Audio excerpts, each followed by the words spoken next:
जब ऐसी बातें भगवती सीता ने किया तो प्रभु राम जी को क्रोध आ गया।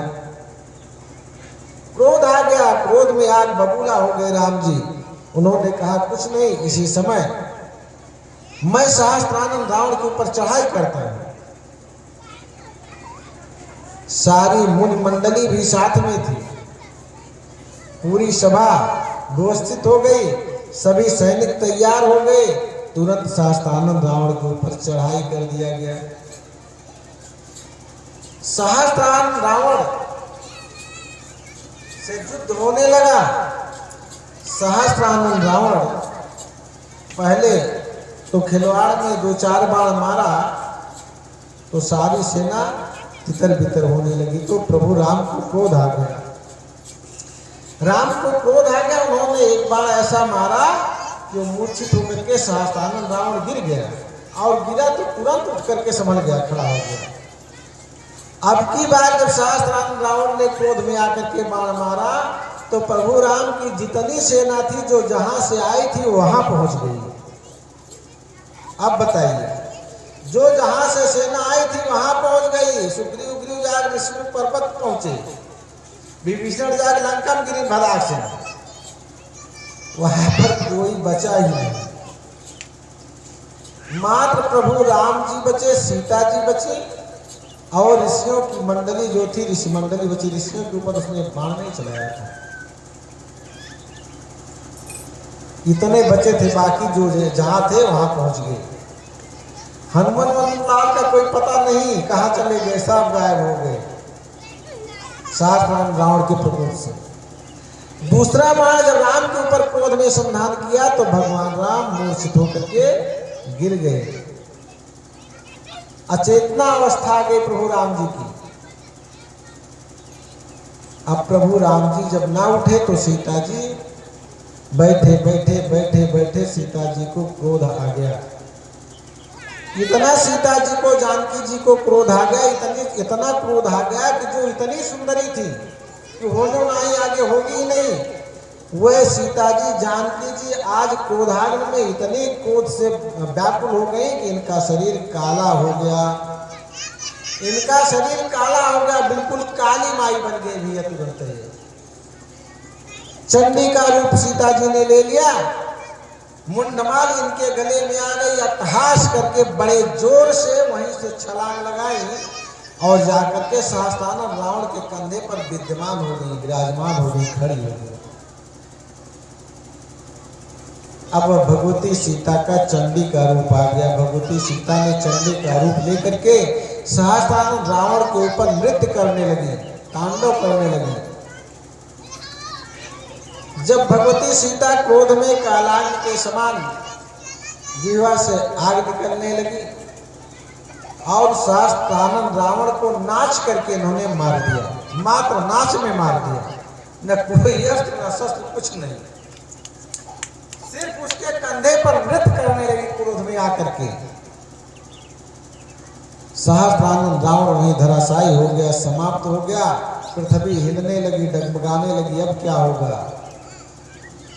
इसीलिए प्रभु राम पहले कहते थे, आज सत्य जे जग बजाया सो अवतरो मोर यह माया। ये साधारण नहीं है। आज सबको दिखा रही है कि मैं कैसे किसको मारती हूँ, प्रत्यक्ष कर दिया भगवती सीता ने। और उसके बाद में सहस्त्रानंद रावण जब मारा गया, पृथ्वी चलायमान हो गई, लगा कि भी पूरी पृथ्वी को समाप्त कर जाएंगे। भाई क्रोध शांत नहीं होगा इनका। तो ब्रह्मा जी तुरंत आकर के भगवती सीता की स्तुति करने लगे। ब्रह्मा जी तुरंत आकर के भगवती सीता की स्तुति करने लगे, पूजन करने लगे। सीता जी ने कहा, हे ब्रह्मन, मेरा क्रोध तभी समाप्त होगा, शांत होगा जब मेरे स्वामी उठ करके खड़े हो जाएंगे। तो ब्रह्मा जी ने प्रभु राम जी के शरीर में फिर से प्राण फूंका। प्रभु राम जी जब खड़े हुए तो सीता जी को देखा, बिल्कुल विकराल काली का रूप, बड़े बड़े केस, बड़े बड़े बाल लटक रहे हैं जमीन पर। अट्टहास करके लाल जीवा निकाले, बड़े बड़े आग के समान नेत्र जानकी जी के, सीता जी के। देख करके भगवान राम भयभीत हो गया, ये क्या हो गया? इनको होश नहीं था मैं क्या था, कहाँ पहुंचा हूं, क्या कौन सी स्थिति है। सीता जी को देख करके इनके होश हवास गायब हो गए। तब प्रभु राम ने वहीं पर भगवती सीता की स्तुति की है। 7,000 नामों से उनके नाम का गुणगान किया, उनकी आरती उतारी। हे सीते तू सौम्य हो जा, शांत हो जा, नहीं तो पूरा संसार प्रलय में समाप्त हो जाएगा। बहुत अनुनय विनय किया प्रभु राम जी, तब भगवती सीता शांत हुई। तब ये संसार बचा, नहीं तो उसी समय भगवती सीता जी सीताराम कर जाते। तब पुनः भगवती सीता सीता रूप में आए, माने गौरी हो गई। जब भगवान राम ने बड़ा विनय किया, स्तुति किया, तब तो ऐसे ऐसे अंतर कथाएं हैं शास्त्र में। तो कहने का मतलब ये है कि हम आप सेवा से क्या पा सकते हैं, क्या कर सकते हैं। और सबसे सेवक धर्म कठोरा इसीलिए लिखा गया है। सबसे धर्म किसका कठोर है? सेवकाई करना। सेवकाई बड़ी आसान नहीं है, बहुत कठिन है। अब सभी ऋषि मुनि भी जितने थे सब भगवती सीता की स्तुति किए वहीं पर।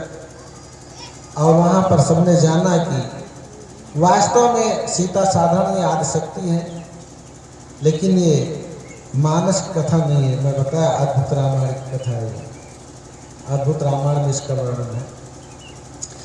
आइए ऐसे हमारे आचरण विचार जैसे बनेंगे ठीक वही भाव हमको आपको भी मिलेगा, प्राप्त होगा। नारदुवाच तुलस्योपाख्यानमिदं श्रुतं चाति सुधोपमं तथा सावित्रोपाख्यानं तन्मे व्याकृतमर्हति। पुरा केन समुद्भूता शाश्वता चाश्वते पशुः केन वा पूजिता लोके प्रथमे कस्या वा परे। ये कथा किसकी है? जन्मेजय ने अपने पूर्वज जो है उनके पराशर जो है व्यास जी गुरु जी, उनसे कहते हैं कि हे प्रभु, आपने बड़ा बढ़िया उपाख्यान सुनाया, बड़ी अच्छी सुंदर कथाएं सुनाई। गंगा और विष्णु के विवाह की, सावित्री और विष्णु के विवाह की, और लक्ष्मी और विष्णु के विवाह की, और तुलसी जी का उपाख्यान आपने बताया कि इनका किस प्रकार से जो है प्रादुर्भाव हुआ, ये भी आपने बताया। शायद पिछली कथा में हम बता चुके हैं ना, तुलसी जी की कथा ना, याद होगा तो भाई है। तो अब की बार हम थोड़ा सावित्री, सती सावित्री के चरित्र पर चलना चाहते हैं कि सती सावित्री क्या थी, कैसे आई। तो ये कथा है, कौन सुना रहा है? नारद जी श्रीहरि नारायण से पूछ रहे हैं। श्रीहरि नारायण विष्णु भगवान जो है नारद जी को बता रहे हैं। यही कथा जो विष्णु नारायण ने नारद जी को कथा बताई थी, वही कथा व्यास जी जन्मेजय जी को बता रहे हैं। क्या बता रहे हैं? कहते हैं तुलस्योपाख्यानमिदं श्रुतं चाति स्वरूपमं। कहते हैं अमृत के समान उत्तम हे मुनिवर, आपने जो है तुलसी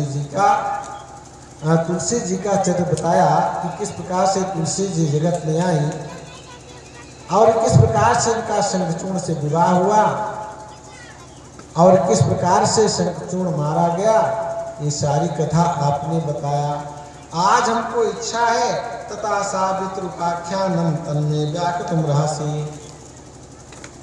आज हमको कुछ इच्छा है कि आप सावित्री के विषय में बताइए। ये सावित्री कौन से, सविता देवी कौन है, कैसे आई और सर्वप्रथम इनकी उपासना किसने की थी।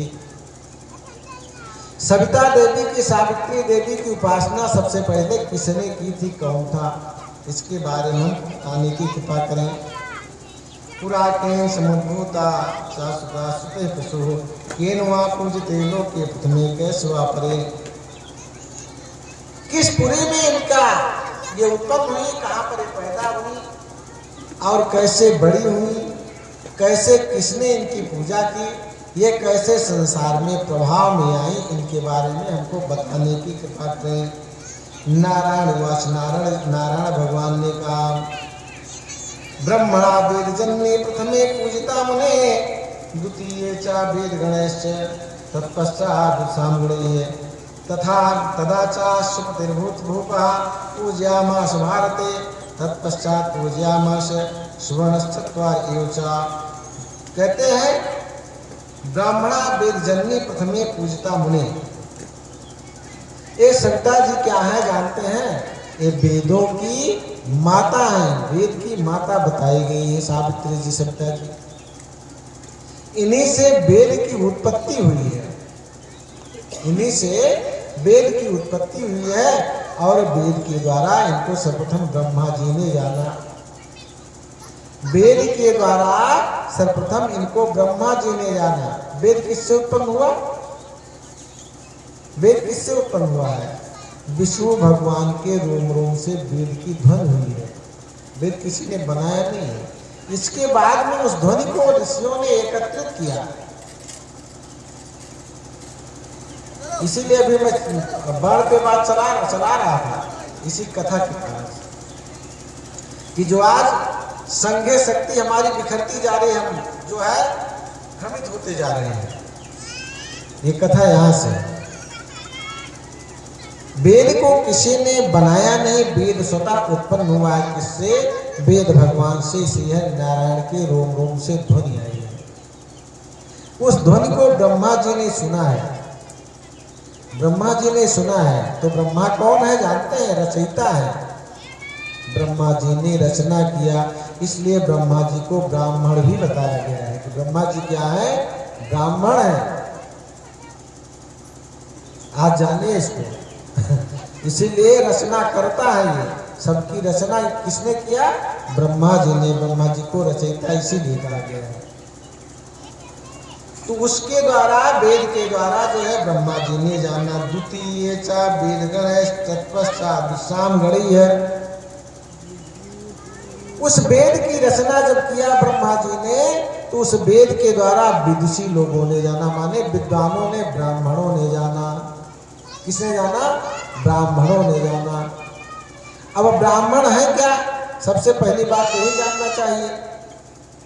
आज जो सारी लड़ाई हमारी जातिवाद की चल रही है, अगर इसको भली प्रकार हम समझ लें, कथा में लोग आएंगे नहीं, और कथा में आएंगे नहीं, कथा की बात समझेंगे नहीं, उसके बाद में जातिवाद के चक्कर में एक दूसरे का तिरस्कार करेंगे, बदनाम करेंगे और खुद को नहीं समझ पाएंगे। आज देखिए यहीं पर लिखा हुआ, हर चीज यहीं से है। करें उसके बाद में इस वेद को ब्राह्मणों ने जाना, किसके द्वारा? ब्रह्मा जी की रचना के द्वारा। वेद कह रहा है ब्राह्मणों से मुखमासी। रोज देखिए धूप कराते हैं इसी मंत्र से। इस मंत्र का भाव देखिए कितना बढ़िया है, रोज बताते हैं, लेकिन अब ना समझ में आए तो हम क्या करें भाई? ब्राह्मणों से मुखमासी बाहुरा जन्यता रूते से वैश्यापद्याम सुध्रुवजायत। बच्चा माँ के उदर में गर्भ में कैसे रहता है? कैसे रहता है? जेल से ढका रहता है, झिल्ली से, एक झिल्ली से ढका रहता है, और सिर नीचे किए हुए ऐसे पैर और घुटना इसका इसी में लगा रहता है। ऐसे रहता ना भाई। जो माता बच्चा पैदा किया तो देखते हैं, जानते हैं ना कैसे रहता है बच्चा गर्भ। तो कह रहे हैं ब्राह्मणों सुमुख मासी। अब बच्चा पैदा कैसे हो रहा है? बच्चा कैसे पैदा होता है? सिर के भला आता है ना, पहले उसका सिर का भाग बाहर निकलता है, फिर इधर का भुजा का भाग आया, फिर पेट का भाग आया, फिर पैर का भाग निकलता है। उल्टा पैदा होता है ना। इस संसार में उल्टे का सीधा है, सीधे का उल्टा है। हम आप उल्टा पैदा होते हैं तो लोग कहते हैं सीधा पैदा हुए, और जो बच्चा गोड़े भले पैदा हो जाए तो कहते उल्टा पैदा होगा। ये तो होता ना कहीं उल्टा पैदा होगा। अब उल्टे का सीधा हो गया कि नहीं? सीधे का उल्टा और उल्टे का सीधा। जो बच्चा पैर के भले आवा वो का कहीं उल्टा पैदा हुआ है, वो जो सिर के भल आया वो का कहीं सीधा बाबा भैया मोड़े भले क्यों खड़ा रहा है। क्या विचित्र लीला है, संसार की गति क्या है। तो कहते हैं जिस प्रकार से सबसे पहले सिर का भाग बाहर आता है, इस सिर को क्या कहा गया है, इसको क्या बताया गया शास्त्र में, इसी को ब्राह्मण बताया गया। ब्राह्मणो सुमुखमासी द्वाहु राजन्य कृतः।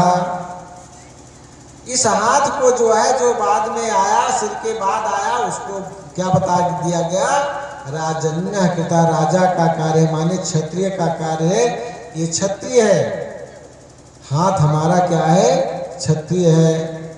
उरुतैस्यद्वैस्या, बाद में हमारे जंघे का कमर का भाग निकला तो कहते हैं ये क्या है, ये वैश्य है। ये क्या है, वैश्य है। पद्भ्याम गुम शूद्रो अजायत, और पैर जो आया बाद में इसका नाम क्या पड़ा, शूद्र पड़ गया। इसका नाम क्या पड़ा, शूद्र पड़ गया। कहा ये शूद्र है। अब चारों वर्ण इसी में निहित हो गए ना हमारे शरीर में। जो हमारे यहाँ आज कटकटा करके लड़ाई झगड़ा चल रहा है, अब बताइए किसी अंग को काट दोगे तो तुम्हारा शरीर सुख से चलेगा, विचार कीजिए। इसी हमारे शरीर पे समाज का भी बंटवारा किया गया है। विद्वानों ने इस समाज को भी 4 भागों में से शरीर के हिसाब से बांटा है। क्यों बांटा है भाई, क्या बांटने की जरूरत पड़ गई, नहीं बांटना था ना, बांटना ही था, लेकिन बांटने की जरूरत क्या था। अब इसको समझिए, जैसे ही बिना इन चारों के हमारा शरीर नहीं चलेगा, वैसे ही बिना इन चारों के हमारा समाज भी नहीं चलेगा। बिना इन चारों के हमारा समाज भी नहीं चलेगा। ये चारों बटे कैसे, सबसे पहले तो जानिए कि चारों बटे कैसे, कैसे चारों बने। किसी ने इनको बांटा भी नहीं, ये अपने आप बट गए। अपने आप कैसे बट गए, जिसने वास्तव में अत्यधिक तप कर डाला, जो सबसे ज्यादा बड़ा ज्ञानी और ध्यानी हो गया, तपस्वी हो गया, वो क्या हुआ, समाज में ब्राह्मण हो गया। वो ब्राह्मण हो गया किस बल पे, अपने कर्म के बल पे, अपने तप के प्रभाव से ब्राह्मण बना है, किसी ने बनाया तो नहीं।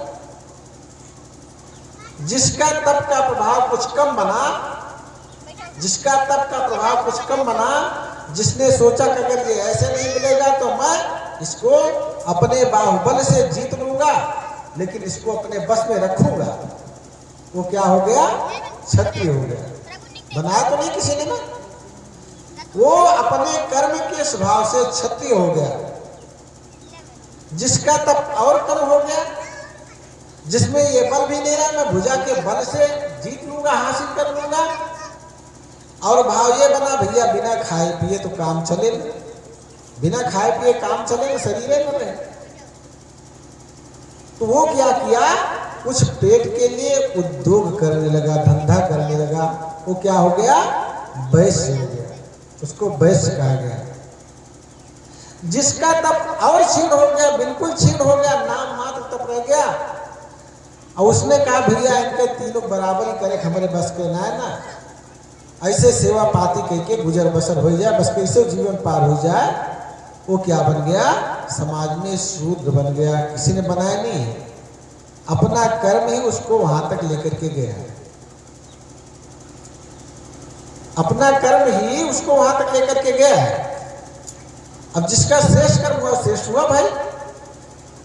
अब जो श्रेष्ठ है उसको तुम छोटा बनाओगे, जो श्रेष्ठ है उसको छोटा बनाओगे, छोटा बनाने की चेष्टा करोगे तो परिणाम क्या होगा, अपने आप विचार कर लीजिए।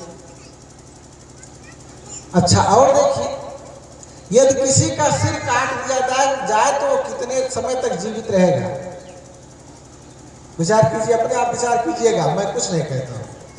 किसी का सिर काट दिया जाए तो कितने समय जीवित रहेगा,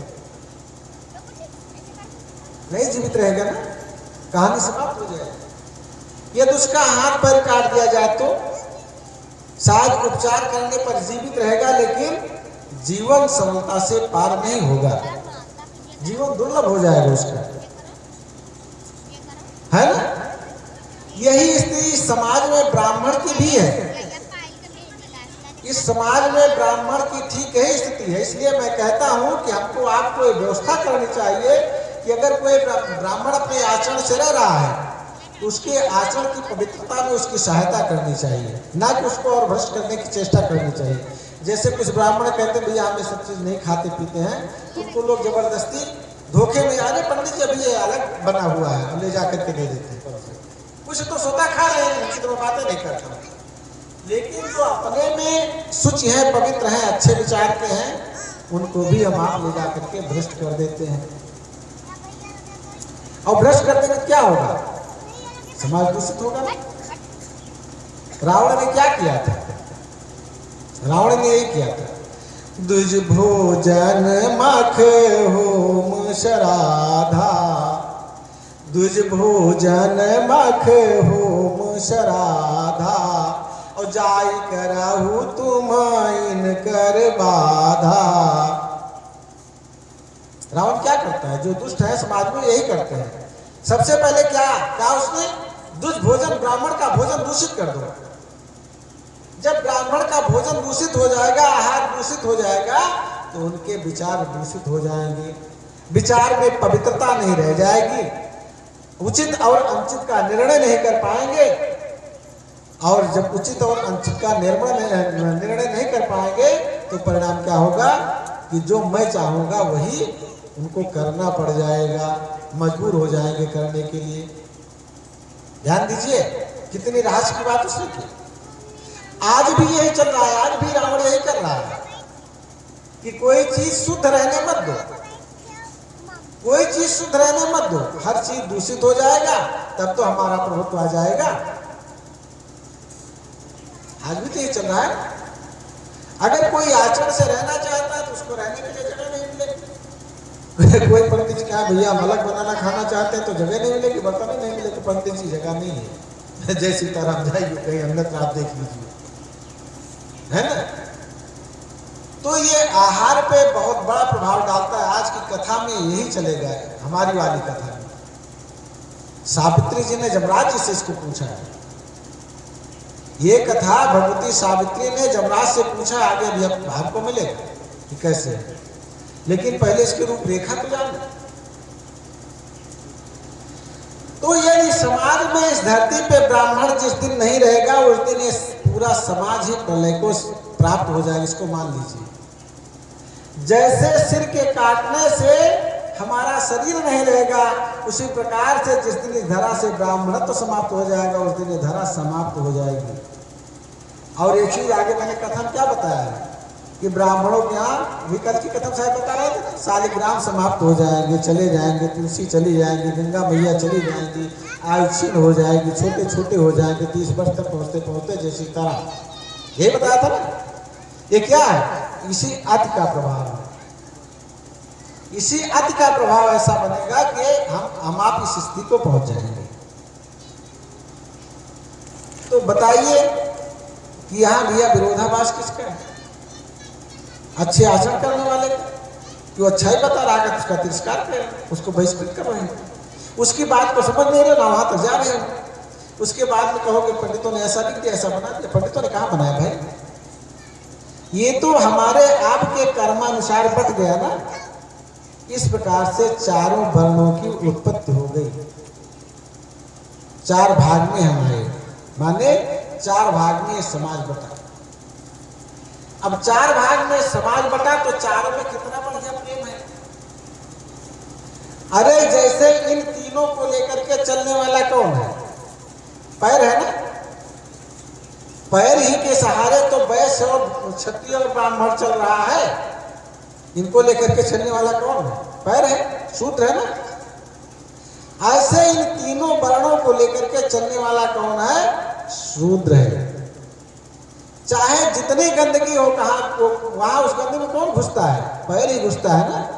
कोई ब्राह्मण बहुत बड़ा पुजारी क्या अपना पैर काट के फेंक देता है क्या, विचार कीजिए। कोई ब्राह्मण अपना पैर काट के फेंकता है क्या, वरन नहीं, तुरंत शुद्ध जल से उसको धो करके साफ सुथरा करके बढ़िया व्यवस्था बना लेता है। कौन करता है इसको? ब्राह्मण करता है। क्या ब्राह्मण करता है? नहीं, ब्राह्मण नहीं करता है। तुरंत ब्राह्मण नहीं करता है। ब्राह्मण तो आदेशक तो है, आदेश दे रहा है किसको? क्षत्रिय को, भुजा को। और का भैया गोड़ धोआ था, मुझे से निकल आप कर धोया, एक धो क्या है? क्षत्रिय धो रहा ना, भुजा धो रही ना। ये सिर्फ आदेश करा, इसमें गंदगी लगी, इसमें गंदगी लगी, इसको बहुत जल्दी फौरन साफ करो। तो तुरंत क्षत्रिय जुट गया सेवा में। क्षत्रिय का क्या क्या कार्य हो गया? ध्यान दीजिए, जो आजकल बड़का ठाकुर बना घूमत लोग, हम बहुत कड़वी कथा कहते हैं, जब अपने कथा पे रहते हैं बहुत कड़वा बोलते हैं। क्षत्रिय का कार्य क्या हुआ? समाज की गंदगी को धो करके सही कर देना, ये क्षत्रिय का कार्य है। तुरंत वो गंदगी को साफ करता है और शुद्ध कर देता है। और वैश्य भाई भोजन उधर क्या कर रहा है? सबको खुराक पहुंचा रहा है ना, इसलिए इसकी तुलना बिल्कुल सीधी होनी चाहिए कि नाक दाढ़ी मारी जाए, दाढ़ी मारेगा तो शरीर रोगी हो जाए, निश्चित है। जहां ज्यादा खाए के छुपाओ कोशिश किया तहां शरीर रोगी भा। इसलिए उचित आहार की व्यवस्था करना, उचित खुराक देना ये वैश्य का कार्य है। जैसे हमारा उधर सबको खुराक पहुंचा रहा है, तीनों को खुराक कौन दे रहा है? उधर दे रहा है ना, वैश्य, इसीलिए उसको वैश्य बता दिया गया है। जिसकी गाड़ी हमेशा सही होनी चाहिए, उचित होनी चाहिए। अगर आहार में गड़बड़ी हुई तो व्यवहार में भैया गड़बड़ी आ जाएगी, आपका शरीर अस्वस्थ हो जाएगा, तमाम बीमारी आ जाएगी। तो हम आपको अपना अपना कार्य क्षेत्र संभालना चाहिए। जैसे शरीर अपना अपना कार्य क्षेत्र संभाल करके हमको आपको स्वस्थ रखता है, ऐसे इस समाज में भी ना किसी से ईर्ष्या है, ना द्वेष है, ना गंदगी, कुछ नहीं है। सिर्फ हम में आप में एक ही बात की कमी रह गई है। किस बात की? कि हम आप अपने को समझ नहीं पा रहे हैं और कहते हैं अरे पंडित जी तो भैया हमका घृणा की दृष्टि से अलग कर दिए, हमारे साथ ही खावे पिए ना करते। एक तो तनका भरे कोरोना बीमारी आए गए, ध्यान दिए, तनका भरे कोरोना बीमारी आए गए, सरकार कहे भैया सोशल डिस्टेंसिंग का पालन कीजिए, सभी माने उचित दूरी बनाए कर रखा जाइए, एक दूसरे के लिए बीमारी पहुंचे न पावे। जब बीमारी इतनी खतरनाक बात दूरी से कैच करती है, पकड़ती है, तो भैया खाए कौन दशा हो जाए? विचार कर छोड़ के, हाँ? खाने पर क्या दशा होगी? अभी दोपहर में बात हो रही थी, बता रहे थे हमारी भैंसिया ये है, अगर बाल्टी में पानी पी ले दूसरे की नहीं पीती है। ये जानवर है, बताइए, विचार कीजिए। हम मनुष्य की बात नहीं कर रहे, जानवर की बात कर रहे हैं। जिसको हम जानवर कहते हैं, ज्ञानी कहते हैं, अरे तो जानवर है भैया, ये तो अज्ञानी है ना। उसमें इतना विचार है कि कहीं इनमें कोई रोग हो तो मुझ में ना आ जाए, इसीलिए तो जो है झूठ का विचार कर रही है। और अधिक जलाशय जहां होगा, तालाब में विचार नहीं करते हैं। क्यों? माने जानवर है, फिर भी उनको इतना ज्ञान है कि इसमें अधिक जलराशि है, इसमें जलराशि अधिक है, अधिकता के कारण उस दोष को शमन कर जाएगा, मुझ में वो रोग नहीं आने पाएगा। लेकिन इसमें जलराशि थोड़ी है, थोड़ा जल है, तो इसका गंध जो है हम में आ जाएगा और मैं रोगी हो जाऊंगा। इसी कारण से जानवर भी झूठा बचा के काम करता है। दूसरी बात देखिए, हमारे घर में परिवार में कोई बच्चा शराबी हो जाता है, मांसाहारी हो जाता है, और माता पिता अच्छे विचार के हैं, मान लीजिए अच्छे विचार वाले हैं, सात्विक भोजन करते हैं, साग पात खाते हैं, तो क्या उसकी थाली में उनको खाना अच्छा लगेगा? मन घृणित नहीं होगा? उन्हीं के द्वारा जायमान औलाद है, जायमान संतान है, लेकिन उसके साथ उसका मन गवाही नहीं देगा खाने के लिए, भोजन करने के लिए। विचार कीजिए, जबकि अपनी ही संतान है। ऐसे ही हमारे जो भाई बंधु हैं, छोटे वर्ग हैं, ये हमसे ही तो जायमान है, लेकिन इसी कारण से जो इधर उधर गंदगी लगाए खा रहे हैं या मांस मदिरा का सेवन कर रहे हैं, इस कारण से उनके साथ भोजन करने में हमको आपको भी कष्ट होता है। अब बताइए, जातिवाद हुआ कि विचार हुआ? है ये विचार है, जातिवाद तो नहीं है ना। ये इसको जातिवाद नहीं कहा गया। हाँ, अंग्रेज जब हमारे यहाँ भारत में आए, हमारे यहाँ जब मुगलों का शासन हुआ, तुर्कों का शासन हुआ, तो हमको आपको इन्होंने ऐसा भड़का दिया कि किसी किसी को, अच्छे विद्वान को खूब पैसा दे दिया और लालच भैया ऐसी चीज है कि सबका खराब कर दिया था। क्यों कहा? अब हम सब भाई बहुत बड़ा ईमानदार और सत्यवादी बना है कि हुआ कि लग करोड़ रुपए दिए लागे, कहा भैया तू अपने भाई से लगाए जा। ध्यान दिया, या करोड़ रुपया पाओगे तुरंत बुद्धि भ्रष्ट हो जाएगी। इतना प्रभाव भाव पैसा का तुरंत बुद्धि बदले कह रहे कहा पा लगाए तो जाबे और का हमारा दोनों भाई प्रेम थोड़ा वाला कम हुए, खाली अलग हो जाए। और अलग भया तो धीरे धीरे धीरे कह के प्रेम में कटुतो बने लागे, स्वार्थ नहीं तो गया ना। और जहां स्वार्थ आया तहां प्रेम भागने लगा, प्रेम दूर जाने लगा। तो मुगलों और अंग्रेजों की ये सब चाल थी जिसके कारण हमको आपको भटका दिया गया, हम आप एक दूसरे से विरोधाभास करने लगे। ये अंग्रेजों की चाल है, मुगलों की चाल है कि हमको आपको किसी को जो ज्यादा प्रभाववान था, जिसका प्रभाव समाज में ज्यादा था, उसको पैसा दिया, उन्होंने घूस दिया। जैसे आजकल देखा तो फंड चलता, फंडिंग चल रही है ना, आज भी तो ये चल रहा है ना, फंडिंग चल रही है, लोग जाति बदल रहे हैं। अरे हमका कितना लेकर हमका हिंदुस्तान लेगा, क्रिश्चियन बन जाता है जाए कि नहीं, और क्रिश्चियन से उनका 10,000 रुपया 4,000 रुपया महीना हो गया। विचार कीजिए, पैसे के लालच में अपनी जात खो दे रहे हैं, अपने धर्म को छोड़ दे रहे हैं। और यहाँ शास्त्र में क्या लिखा गया? परधर्मो भयावह, दूसरे के धर्म को ग्रहण करना ही भय को देने वाला होता है। दूसरे के धर्म को ग्रहण करना क्या होता है? भय को देने वाला होता है, उससे हमारा कल्याण नहीं होता है। हमारे खानजादे भाई जो हैं, जो मुसलमान बने हैं, खानजादे जिनको कहा जाता है, खानजादे भाई इनमें शिया सुन्नी और खानजादा तीन विशेष है ना। वास्तविक मुसलमान शिया है, उसको सुन करके जो उसमें लालायित होकर के चले गए उनका नाम सुन्नी हुआ। और जिनको बला जबरदस्ती खिला पिला करके मुसलमान बनाया गया वो खानजादे हो गए। और ये हम ही से जायमान हमें हमारा ही विरोध कर रहे हैं। ध्यान दीजिए, हमारा ही विरोध करते हैं, जबकि हमारे ही भाई बहन में गए हुए हैं, उसमें ले हुए हैं। अब गलती यहाँ किसकी हो रही है? हमारी की उनकी? अरे कुछ को उनका धर्म अच्छा लगा, रे भैया पंडित खिया बड़ा झंझट पा, दुनिया में नहा धोआ कपड़ा मांजा ये करा वो करा, उनके यहाँ जैसे पाओ वैसे खा ले, जैसी तरह भ्रष्ट करते है ना। लेकिन अब उनके यहाँ गए तो ध्यान ना दें कि इनके यहाँ हमारे यहाँ तरह खा धोआ जाता, उनका ऊपर का धोआ जाता है। जल लेकर के हमारे यहाँ विधान है कि लहसुन का चाहिए, माने पेशाब वगैरह करे जाए तो जल लेके जाए, अपने इंद्रियों को साफ करके आए।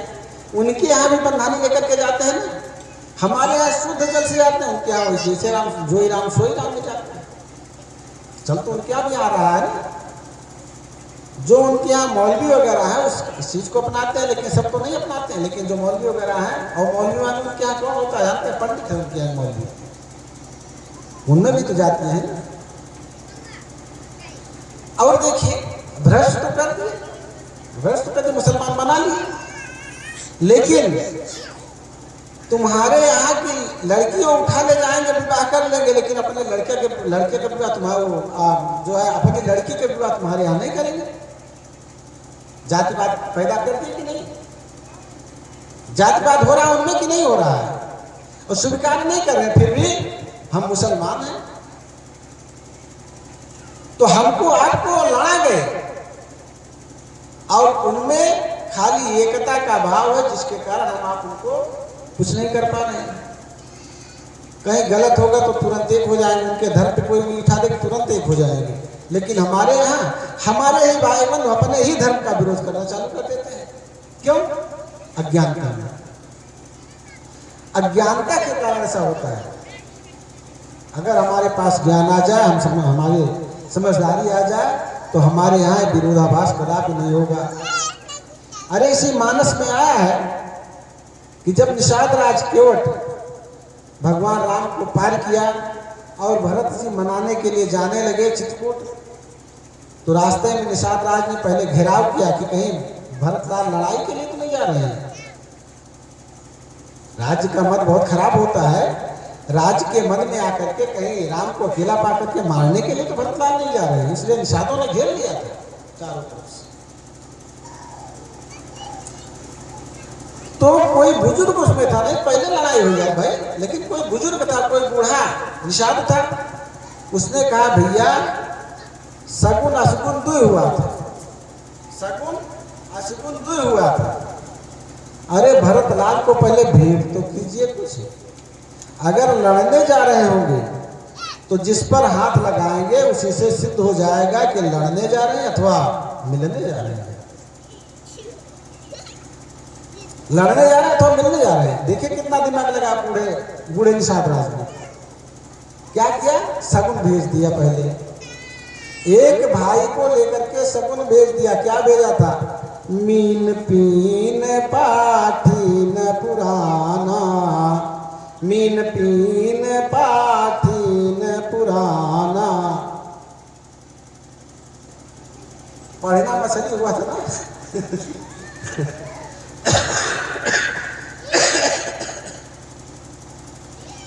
मछली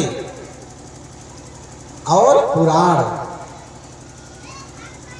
एक उस पे आसन पे पुराण रखा गया, एक दोने में मछली, दोनों भेजा गया था सगुन के लिए, भरतलाल के लिए। बुद्धिमता देखिए कितनी बुद्धि से कार्य किया जा रहा है।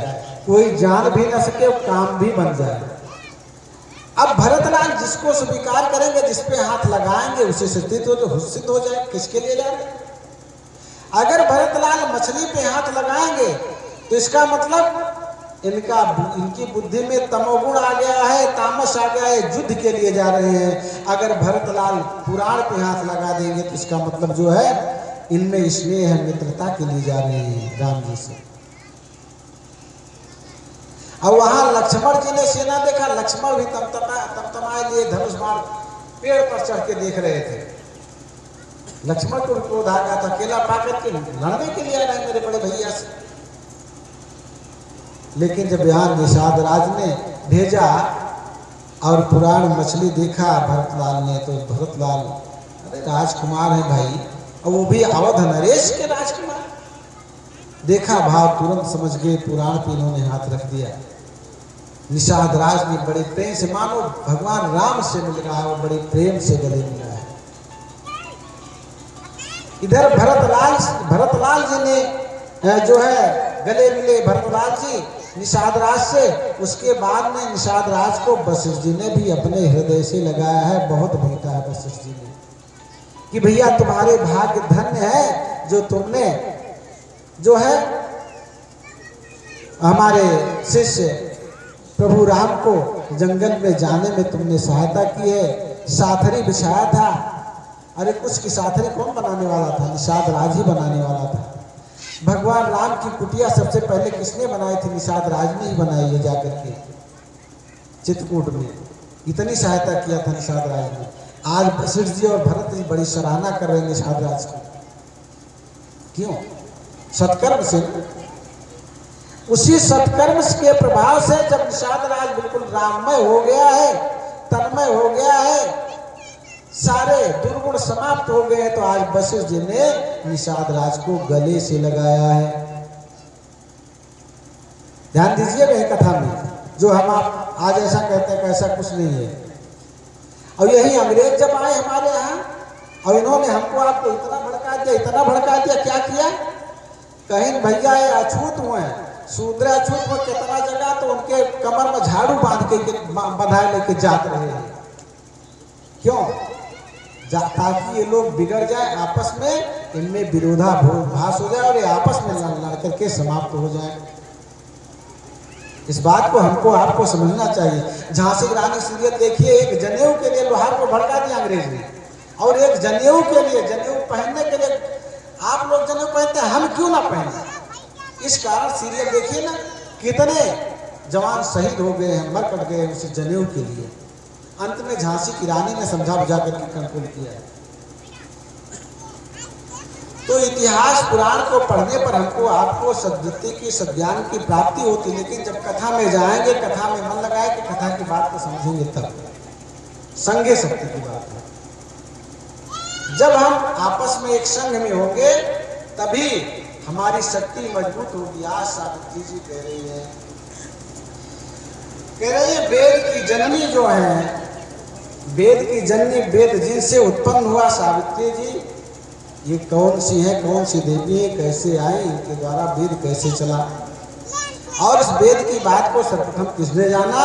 सर्वप्रथम ब्रह्मा जी ने जाना। ब्रह्मा जी के द्वारा ब्राह्मणों में आया, जो ब्रह्मा जी ने रचना की वेद की, उस वेद की रचना के द्वारा ब्राह्मणों को प्राप्त हुआ।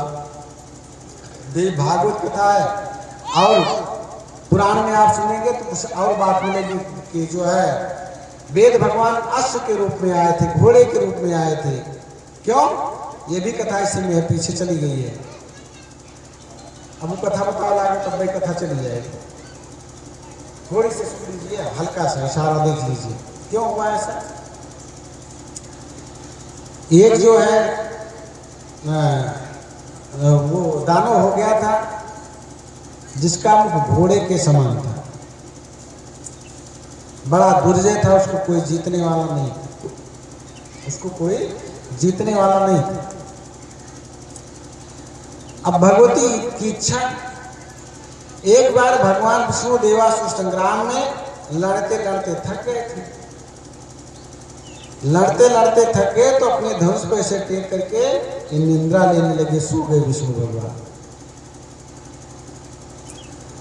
और जब ये दानव जो है जिसका घोड़े के समान मुख था आया था, ये बड़ा अत्याचार पैदा किया, तो विष्णु भगवान को लड़ने के लिए सब देवता जाकर के जगाने लगे। जगबे न करें भैया, ये जगबे न करें। उस दानव का क्या नाम था जानते हैं? हयग्रीव। हयग्रीव, है माने होता घोड़ा, जिसकी ग्रीवा घोड़ा के समान है, इसलिए उसका नाम हयग्रीव पड़ा। तो भैया जगावे लागे देवते जगबे न करें विष्णु भगवान, थक गए। तो ब्रह्मा जी कहे न ठिकाए। ब्रह्मा जी दीमक की रचना कर दी। दीमक देव बना दिए ब्रह्मा जी। अब देव पूछत यहाँ कि हे ब्रह्मा जी काहे हमका बनाया है, हमारा कारण का? कहीं नहीं, धनुष मलाया गया, धनुष खा गया। धनुष प्रभु जी सिर टेक के सोता है और धनुष जो खा ले गया तो इनका शरीर डगमगाए जाग जाएंगे। तो दीमक कहे हे प्रभु, हे ब्रह्मा जी, इका मौत आपो सब कैसे कर रहे हैं?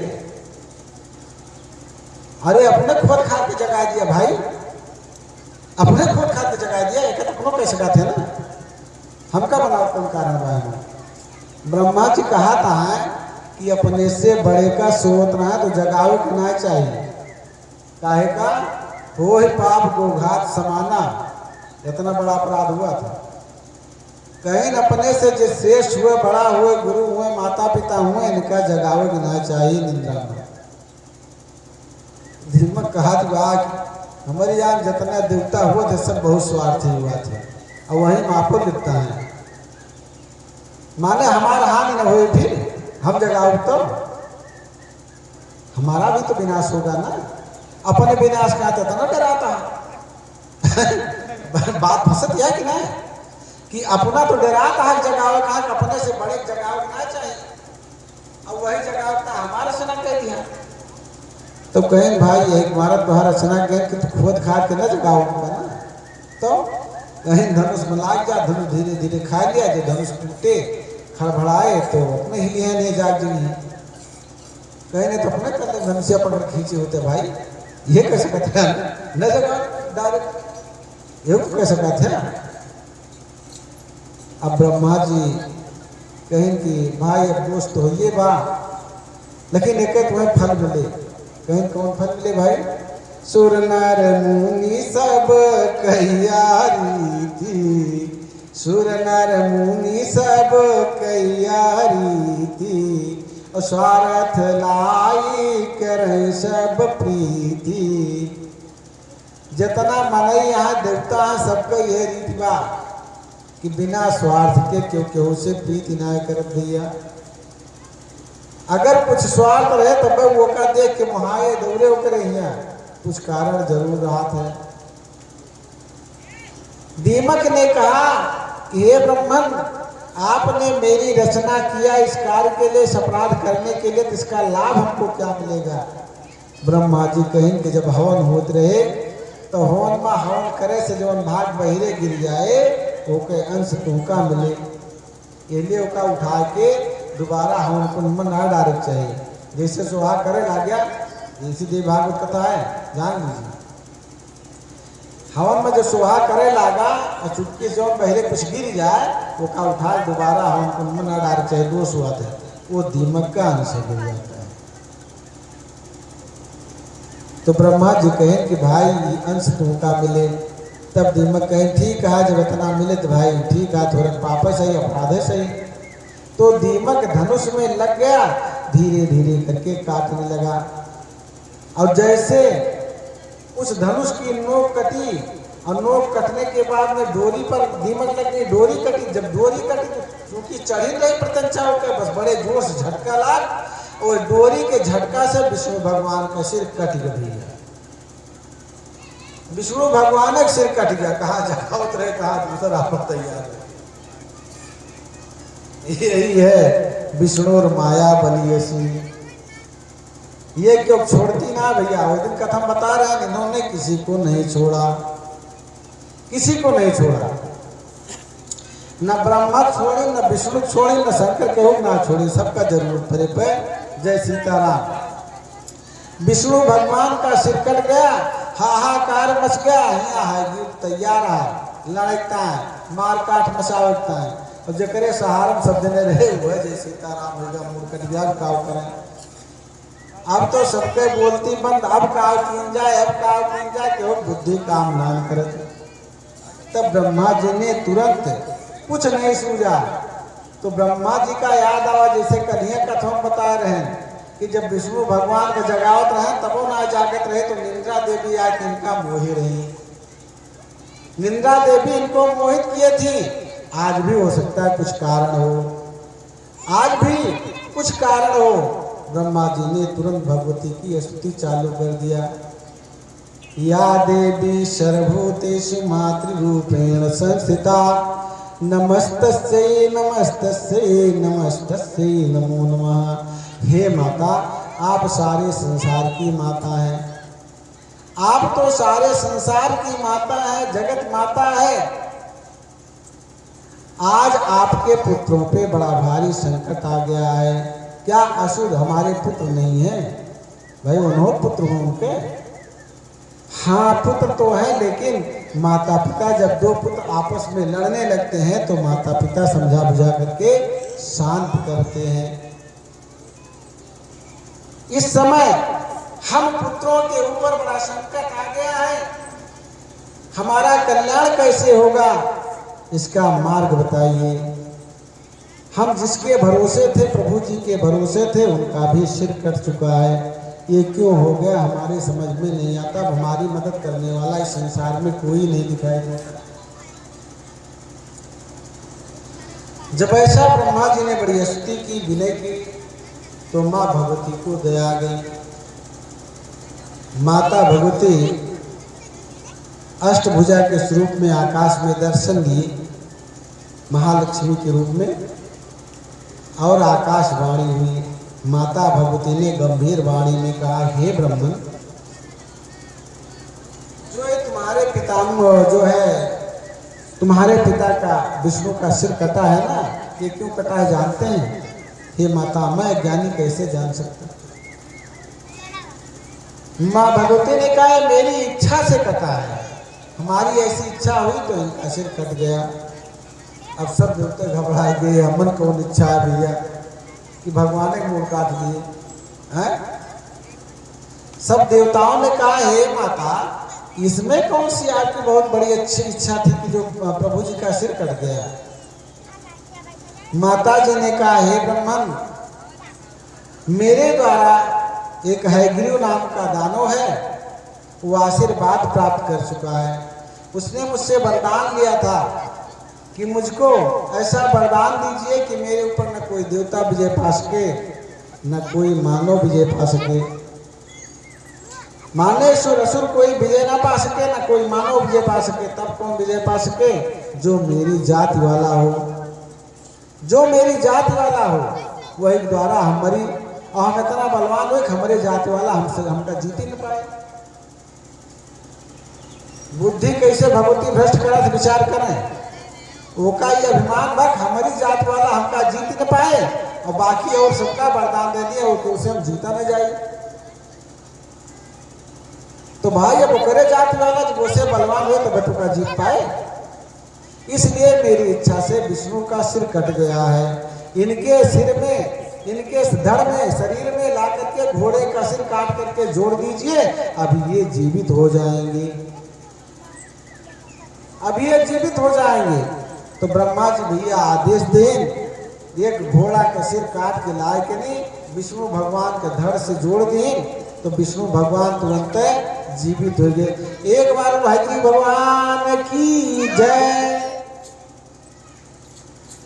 इस प्रकार से हयग्रीव नामक दानव को मारने के लिए विष्णु भगवान जो है हयग्रीव बन करके आए। इस हयग्रीव ने क्या किया था जानते हैं? सारे वेद को ले जाकर के नरक में डाल दिया था। वेद माने ज्ञान, यही तो हुआ।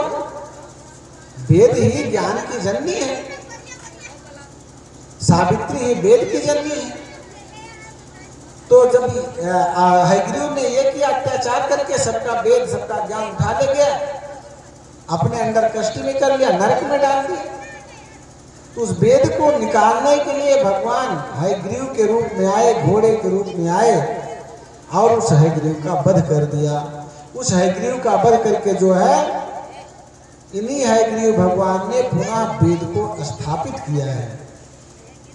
पुनः हयग्रीव भगवान ने वेद को स्थापित किया है। विष्णु पुराण की कथा जहाँ आ जाती है थोड़ी सी, यहाँ देव भागवत में सिर्फ हयग्रीव अवतार बताया गया, हयग्रीव का वध बताया गया, लेकिन वेद को लाने की बात विष्णु पुराण में बताई गई। तो आइए अपनी कथा देखिए, कथा कितनी रहस्यमयी है ये।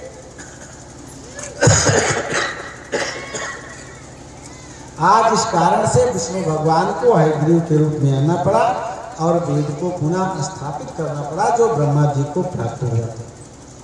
ब्रह्मा जी को कहने का मतलब आगे चल के वो ब्राह्मणों को प्राप्त हुआ। मैंने शास्त्र में बताया ना, ऐसा आया है। तो कहते हैं कि इस प्रकार से ब्रह्मा वेद जननी प्रथमे पूजिता मुनि, द्वितीय चा वेद गणेश, तत्पश्चात विष्णुन्नय, तदा चास्पतिर्भूपा पूज्यामास भारते, तत्पश्चात पूज्यामास सर्ववर्ण चत्वारि योचा। कहते हैं उसके बाद में इन सावित्री देवी को, वेद माता को किसने पूजा की? महाराज अश्वपति ने।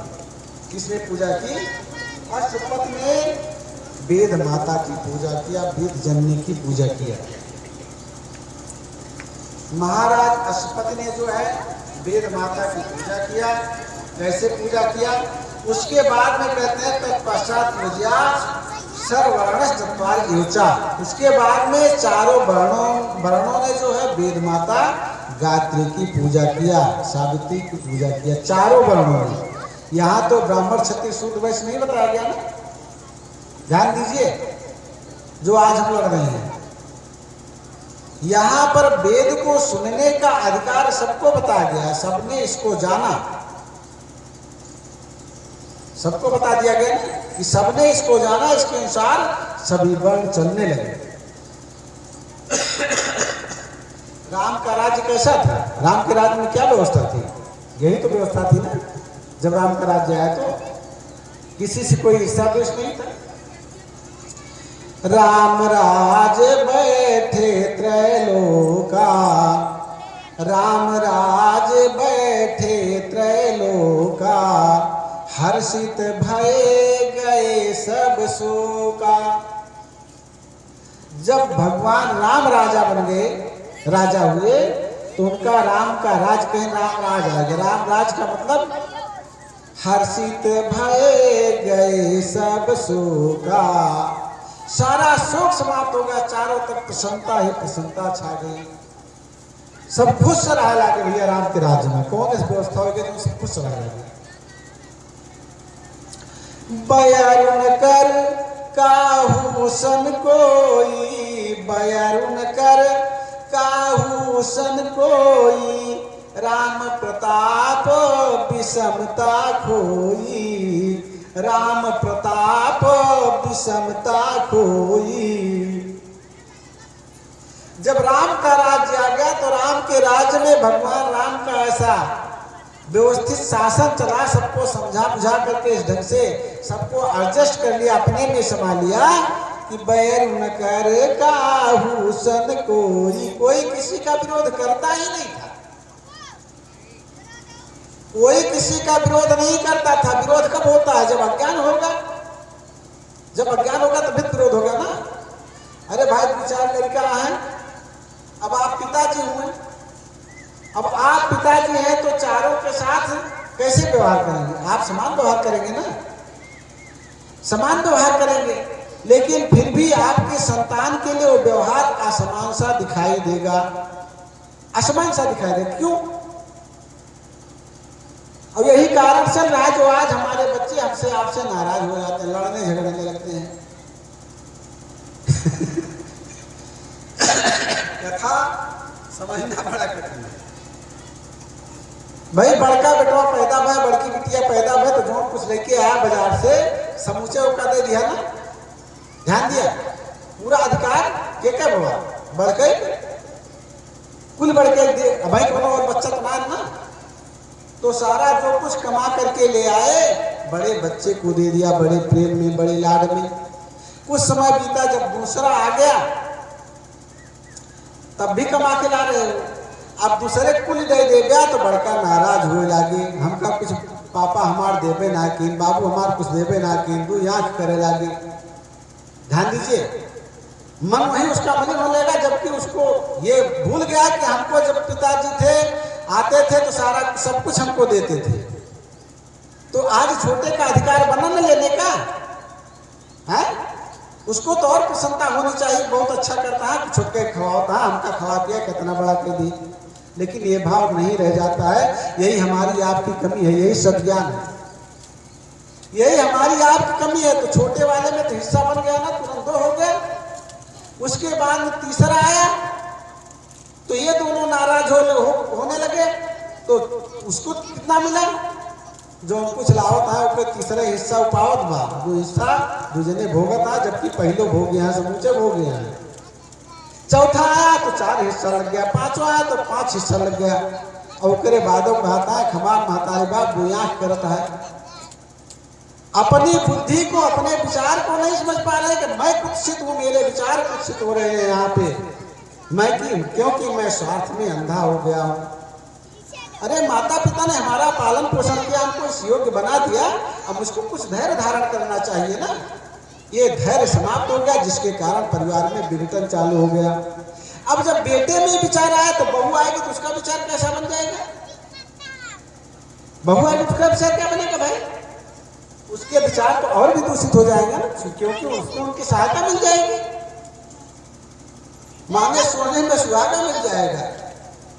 और यही कारण है कि ऐसे हमारा समाज दूषित होता है, ऐसे हमारा परिवार दूषित होता है। इसलिए हमको आपको चाहिए धैर्य धारण करना चाहिए। बड़े होने का मतलब क्या हुआ? बड़ाई में उच्छिष्टता एजाज आ जाए तो बड़ाई से क्या मतलब है भाई? बड़ा होने क्या तात्पर्य हुआ? बड़ा हुआ तो क्या हुआ, बड़ा हुआ तो क्या हुआ जैसे पेड़ खजूर, बड़ा हुआ तो क्या हुआ जैसे पेड़ खजूर, और पंथी को छाया नहीं फल लागे अति दूर। खजूरे किनारे बड़ा हो जा और क्यों गर्मियान आवे सोचे लाओ तनका छाए ली ओका छाए भरे का छाया न मिले का मतलब बा भाई फल का चाह तो इतने ऊपर बा कि ओका न चढ़ सका न जल्दी से लगी पहुंचे ढेले डंडा भले सहायता कर जाए है। इसलिए कवि ने भाव दिया कि बड़ा हुआ तो क्या हुआ जैसे पेड़ खजूर पंथी को छाया नहीं फल लागे अति दूर। इस बड़ा भाई भैया कौनो मतलब ना है ना कि क्यों सहायता न कर पावा और खूब धन बटोरे रहा कहा हम बहुत बड़का बड़कवा हुई तो इस बड़ा बना ना रहता भाई हमें कौन कर सका है। और यही परिवार में विघटन का कारण बन जाता है। इसलिए हमको धैर्य धारण करना चाहिए, धैर्यता से काम लेना चाहिए कि माता पिता ने हमारे साथ बहुत कुछ किया जो मुझको इस योग्य बनाया है। अब अगले की बारी है ना, अब अगले की बारी है। यही चीज भगवान राम के राज्य में था। भगवान राम के राज्य में रोज सभा लगती थी, सभा में अच्छी अच्छी बातें होती थी, सभा में सब लोग जाते थे, सबका बुलाव होता है, चारों वर्ण जाते थे। जब अच्छी बात सुनेंगे तो अच्छे ज्ञान होंगे, अच्छे ज्ञान होंगे तो अच्छी विचार शक्ति आएगी, और अच्छी विचार शक्ति आएगी तो धारणा सही हो जाएगी। तो क्या होगा, किसी से ईर्ष्या द्वेष नहीं रह जाएगा, ईर्ष्या द्वेष समाप्त हो जाएगा। ये धारणा इस प्रकार से हमको समाज को, परिवार को समझा के रखना चाहिए, तब हमारा परिवार चलता है, तब हमारा समाज चलता है। इसलिए राम का राज्य ऐसा था कि नहीं दरिद्र को दुखी न दीना, नहीं दरिद्र को दुखी न दीना, नहीं को आबुध न लक्षणहीना। ये नहीं, अरे भाई जब सामाजिकता आ जाएगी तो दरिद्रता कैसे रहेगी, दुखी कैसे रहेगा। नहीं दरिद्र को दुखी न दीना, कैसे होगा ये। अरे भाई आपने कथा में देखा है ना, कथा में आपने देखा है दरिद्रता कैसे रहेगी। जब पुत्रेष्ठ की महाराज दशरथ ने किया तो अग्निदेव ने क्या किया था, चर दिया था ना, चर दिया था, खीर दिया था ना, आप लोग कथा में सुने हैं। और खीर आई तो किसको किसको दिया गया था, सबसे बड़ी रानी कौन थी, कौशल्या जी, कौशल्या जी को दिया गया था। है? उसके बाद में उस भाग को किसको दिया गया, कैकेयी को दिया गया, सुमित्रा को नहीं दिया गया था। ध्यान दीजिएगा, अगर कैकेयी को न देते तो कैकेयी ऋषिया जाती, कैकेयी को न देते कैकेयी ऋषिया जाती। तो उस चरु का दो भाग किया गया, आधा कौशल्या को दिया गया, आधा कैकेयी को दिया गया। कैकेयी नाराज क्यों होती थी, उनके अंदर चंचलता थोड़ा ज्यादा थी, इस कारण से। लेकिन यहाँ पर कैकेयी ने चंचलता नहीं दिखाया, भय था, कैकेयी थोड़ी देर में नाराज पड़ जाती थी, इसलिए भय था, इसलिए जो है दो भाग कर दिया गया। भय भाग आधे कर कीना, आधा आधा दो भाग हो गए। जब दो भाग हो गए